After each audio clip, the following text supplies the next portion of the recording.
Over the past few years, cyber attacks targeting individuals, public entities, and companies have become more common in Canada.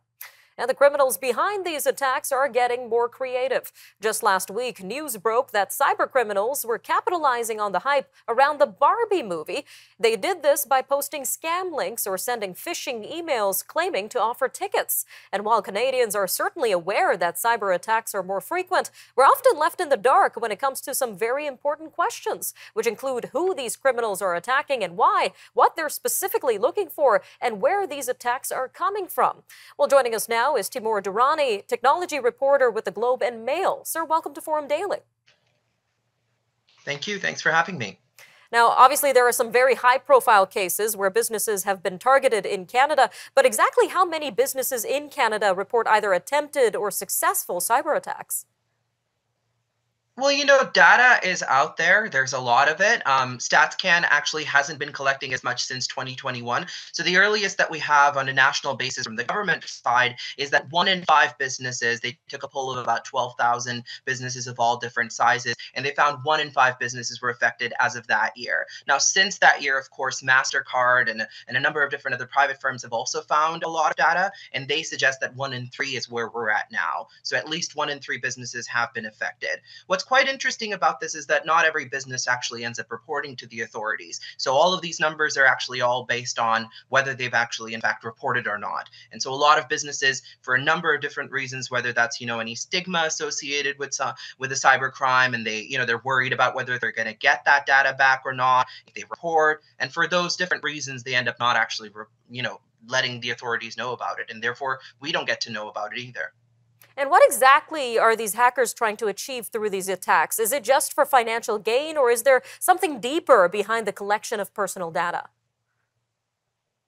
Yeah, so one of the things we learned a lot through our reporting was that, it's become diverse on a number of bases. And so one of the things that's happened is that hackers out there now have a lot of different reasons for why they attack businesses or companies, or, for example, the Prime Minister's office was also attacked as of April, right? And even the Senate of Canada's website was also attacked. So it's a lot of different types of organizations on the public side and private side that have been attacked for a number of different reasons, whether that's because of state-backed actors, say in Russia, because of Canada's involvement in the war on Ukraine from Russia and helping Ukraine out. So Russian attackers might be doing that for that reason. We've been warned of that actually by our intelligence agency here in Canada, that that's going to happen a lot more.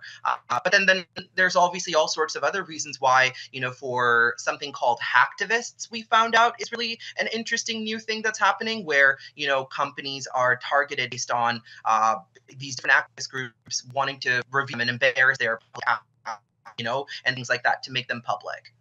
And looking at your reporting, it's really interesting that these hackers are a lot more organized and sophisticated than you might think. There's not just one singular hacker with a supercomputer targeting a large organization, but rather hacking businesses, people working 9 to 5, going on vacations. Can you tell us a little bit more about these hacking enterprises, what they look like, and where they primarily operate from?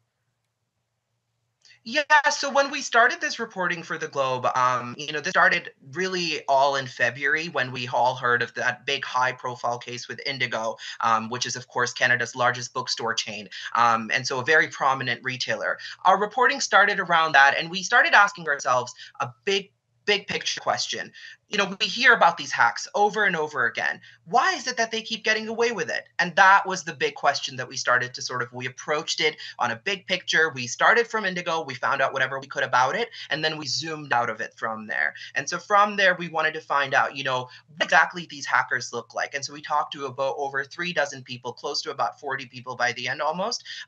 Even I, with some of them that we didn't include in the reporting, about 50 or so. So we talked to a lot of different people. Of course, we also talked to workers at Indigo who were impacted by this. And one of the things we learned, we created this sort of picture based on the different things that we now know for sure about these hackers. And that was that they're really kind of like any other small business or enterprise. They have shifts, they go on vacations, as you said, they do 9 to 5 sort of shifting, and they have accountants, they have financial experts.